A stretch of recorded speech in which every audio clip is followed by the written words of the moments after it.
Hey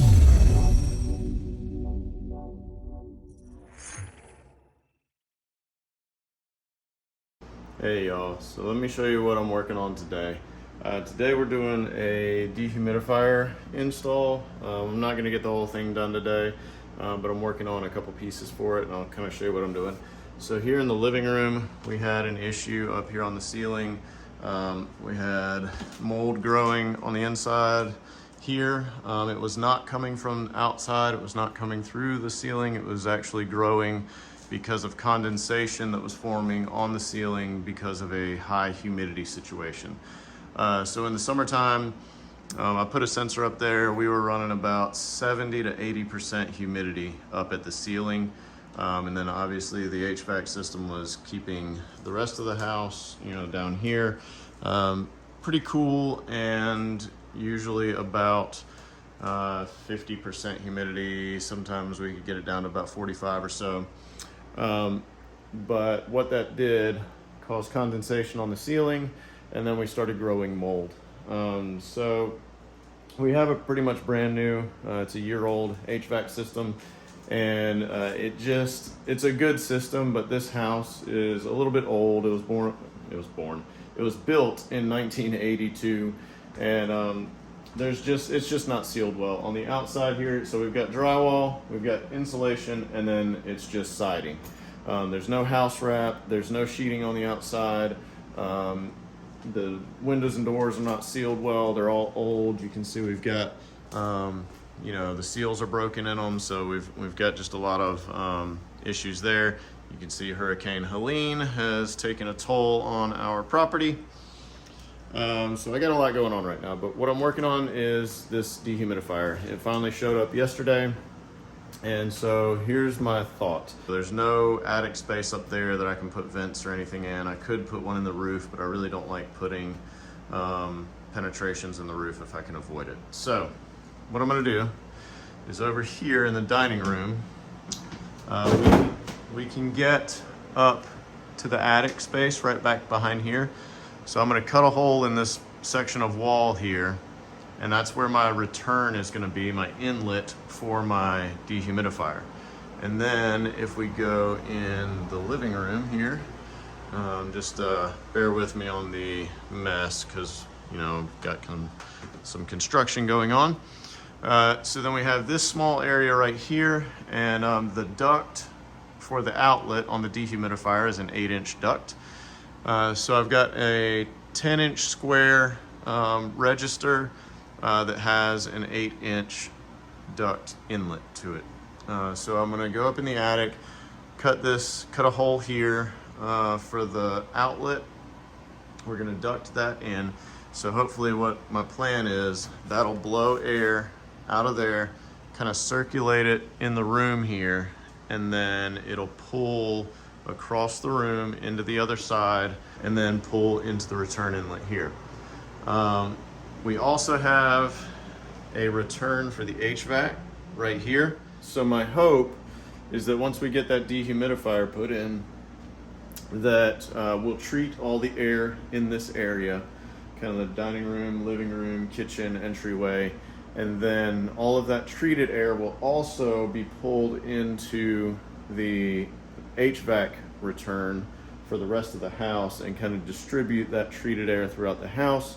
What I've researched and what I've seen is supposedly if you treat one area of the house, the rest of it should kind of balance out. So I'm hoping that by treating this large area here, that the rest of the humidity in the house will kind of lower it as well. Because we were about 60% throughout the house, which is the upper limit of what they recommend being okay. But mold inspectors and things like that say that even that is kind of too high. So I'm going to try to get that number down. But let me show you what I'm working on outside. I'm currently building the inlet plenum for it, the return plenum, so to speak. So let me kind of show you what we're doing there. All right, so here is half of the return plenum. So I've made it out of sheet metal, galvanized sheet metal. You can get it at Home Depot is where I got this, in the air conditioning kind of ducting filter aisle. I'm inside talking because kids are outside washing cars with Nana, so it's a little noisy. This was just one flat sheet. It was a 3 foot by 4 foot sheet of sheet metal that I have cut down and formed into this. So this is going to be half of my return plenum, and then I got to make the other half of it as well. I have a rubber seal that I purchased that I'm going to put along this edge once I'm done with it, and that'll seal it up against the dehumidifier. On this side, I'm going to frame this out with 2x4s, so that'll make this nice and sturdy. So I'm hoping that as long as I get all this square, if I use that gasket on here and I have this secured up at the wall with those 2x4s, I'm hoping that I can just set that dehumidifier up against it, squeeze it up real tight, and that'll seal it enough that it won't leak. But let me go outside and I will show you how I made this. I've got to make one more. All right, so here's my sheet metal. I've already started this cut. You can see I've made my line. I've marked it at 8.5 inches so that I can bend that flange up. I'm just going to finish cutting this out.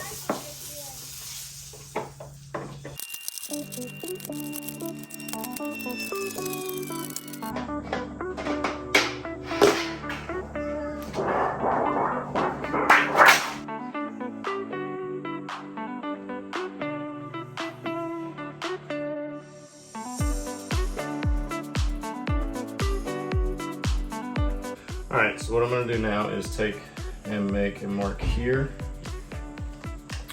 I'm going to go a 1/2 inch in. So I want this flange to be a 1/2 inch tall. So we go a 1/2 inch in, and then I'm going to mark it a 1/4 inch on each side of the center line. So that'll give me a 1/2 inch there. That gives me a perfect 1/2 inch triangle to cut out. This corner is going to have to bend over. So we're going to do our cross break from the 14-inch mark here over to this edge, but we're not going to go to the corner. We're going to go 1/2 inch in.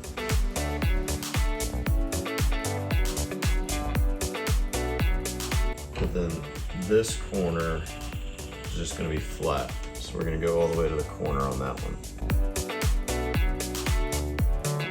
This one's going to be right into that V.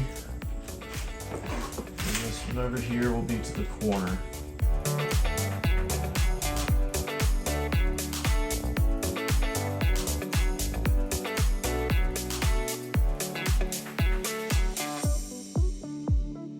Alright, so that should be our plenum. So then when I get that S-lock in just a little while, slide one end here, slide this end there. Same here. That'll be our plenum.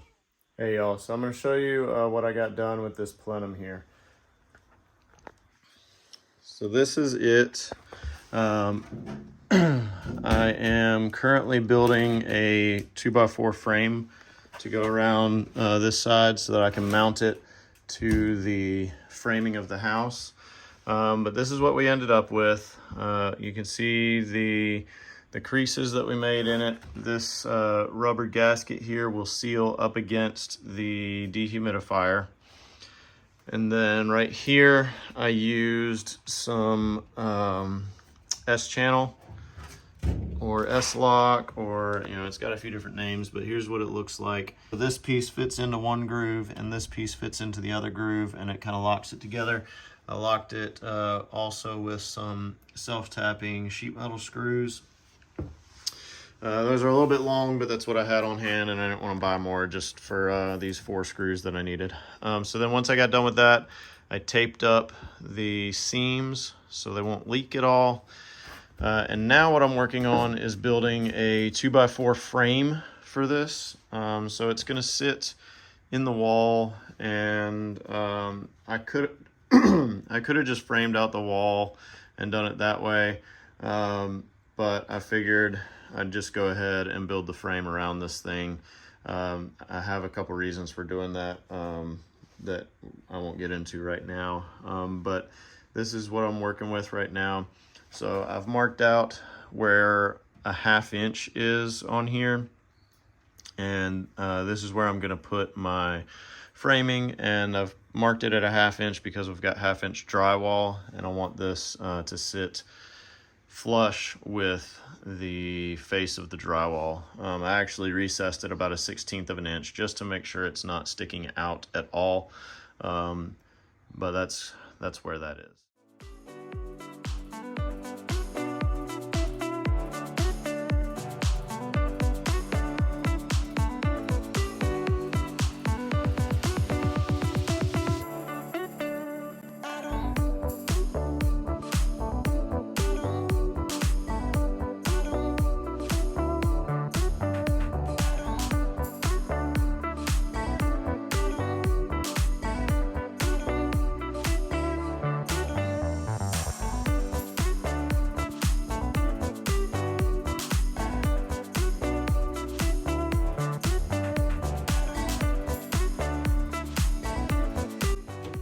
Alrighty, here is our plenum box.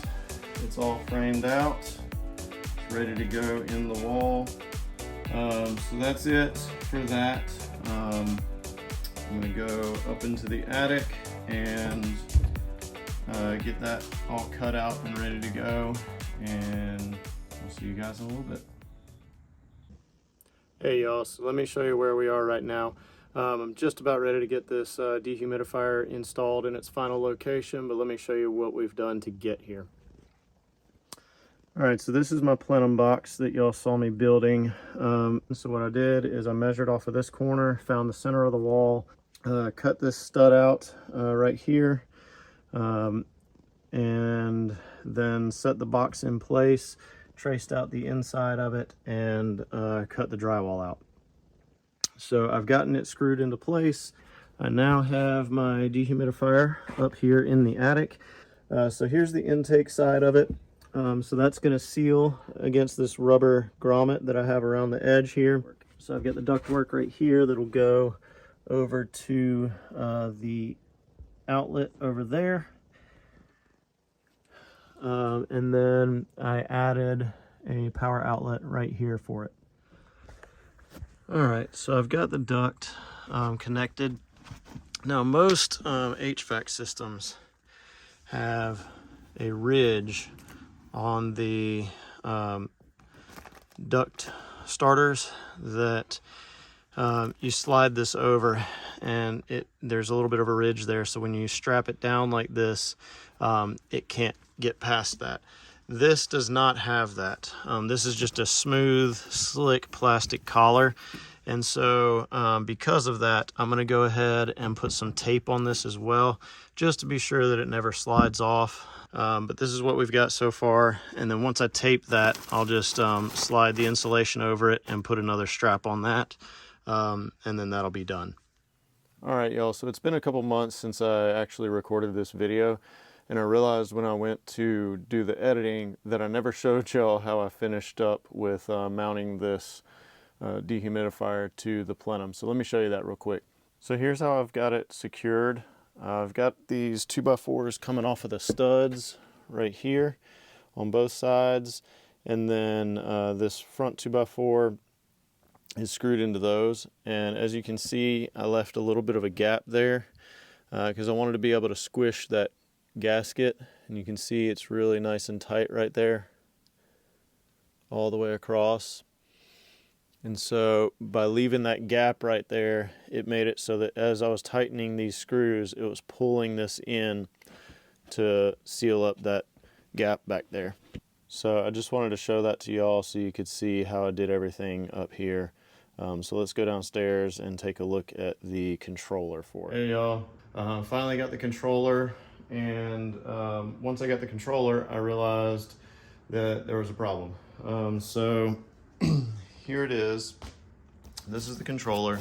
And the installation instructions tell you to take this back piece off, mount that in your box in the wall, and then clip this in. Well, so the biggest problem that you have with that is, I don't know if you can tell, this is a perfect square, but it is not the same size as a 2-gang box. And also it doesn't have any mounting like a 2-gang box. So I did a little bit of research. I called the company as well, or chatted with them, and what I found out is they built this box to be used with a European style electrical box. So our US 1-gang and 2-gang boxes don't fit this thing. So what I had to do is get a European style outlet box. So I've cut the hole here. I've already run the cable up to the unit in the attic. And the fun part about this is you cannot buy, at least I could not find, an old work box, European style, 86 I think is what it is. It's an 86 box, European style box. You cannot find these in the States, at least not what I was able to find. So I found some new work rough-in boxes, but I could not find any that didn't require you to cut a big hole in the wall, mount it to a stud, and then re-drywall. So I wound up getting on the UK version of Amazon. So it's amazon.uk.com, I think, or it might be uk.amazon.com, I don't remember. Anyway, if you Google search UK Amazon, you can get on the UK version. And I was able to find this. Now, the only crappy part about that is that I had to buy it from the UK.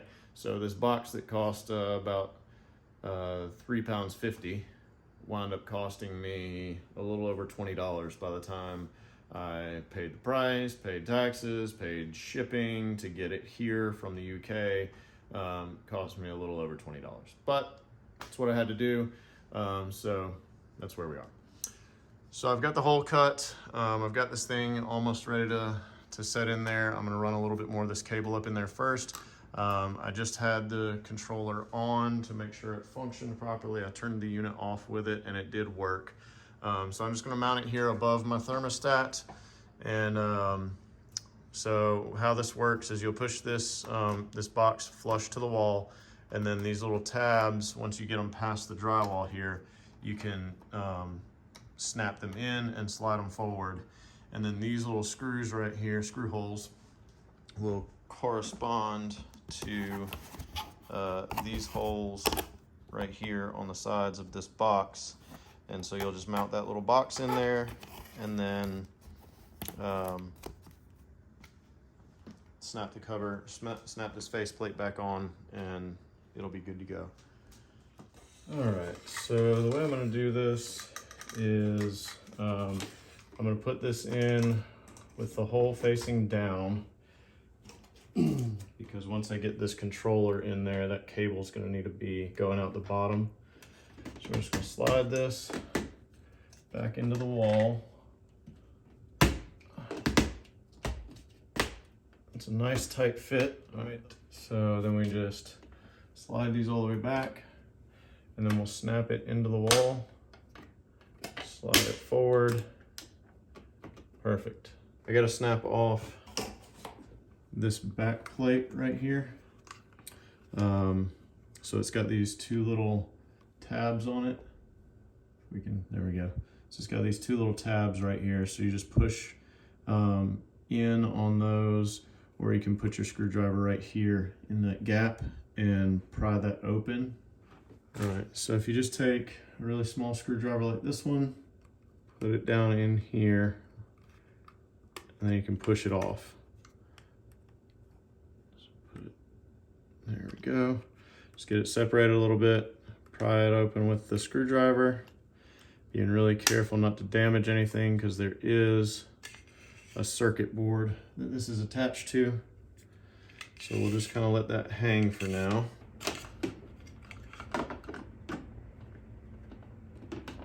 There we go.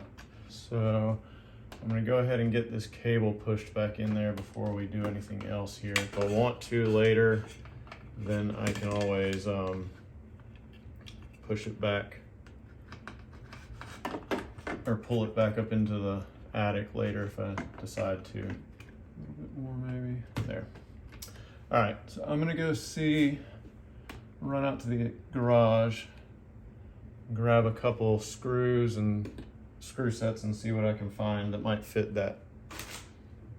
All right, so two things. Number one, I couldn't find screws that fit the thread pitch on these. I couldn't find any that I have anyway. But also, you can't use these anyway.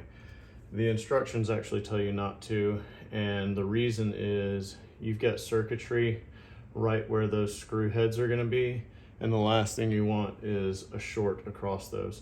So what they actually tell you to do is to drill these holes right here into your box, and then use those holes for mounting, and that way everything is well away from the circuitry. There we go.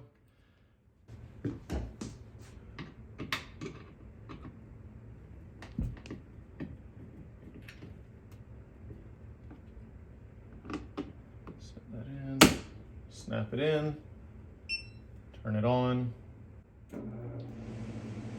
There we go. So you can set it down. I'm gonna set it to 35%. And so what that'll do is that'll bring this humidity level down to 35%, and then it'll shut the unit off. Anyway, we'll catch you guys on the next one. If you like the content, hit the like button, hit that subscribe. It really helps out the channel. And as always, if you have any content you want to see, let me know in the comments, and we'll see what we can do about getting that out there for you. All right, y'all, have a good one.